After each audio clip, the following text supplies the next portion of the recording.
başıma gələn hadisəmi deyim, qarşılaşdığım hadisəni bölüşmək istəyirəm. Deməli, mən 10 il Azərbaycanda jurnalist olaraq fəaliyyət göstərmişəm. Jurnalistika fakültəsini bitirmişəm Bakı Slavyan Universitetinin. Daha sonra da Lider televiziyasında işləmişəm. Daha sonra ARB, sonra ASTV. Və 10 il fəaliyyəti, jurnalistika fəaliyyətim ərzində eşitdiyim yalnız bir söz olub ki, əvəz olunmayan işçi yoxdur. Yəni, bir ildən çoxdur ki, Paul Bakery'də çalışıram, restoranlar şəbəkəsində və bir ilin sonunda, bir ildən sonra mənə başqa bir şəbəkədən, türk şəbəkədən maraqlı təklif gəldi, yaxşı qiymətə. Aylığı çox yaxşı pul təklif elədilər, onlarla işləməyə.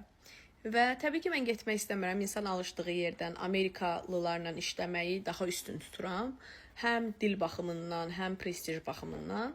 Və mən onu gəldim öz general menecerimə dedim ki, mənə belə bir təklif gəlib, dəyərləndirməyi düşünürəm.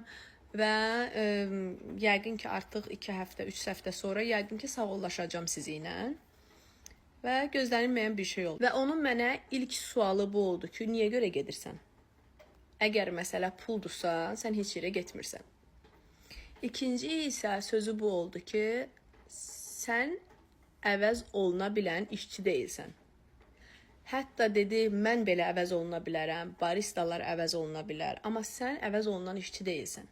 Bu söz elə böyük bir şey deyil, amma sadəcə olaraq 10 il ərzində eşitmək istədiyin sözü, sənə heç gözləmədiyin adam, heç eyni milliyyətdən olmadığın bir insan sənə bu sözü deyir ki, you are not replaceable, forget about it.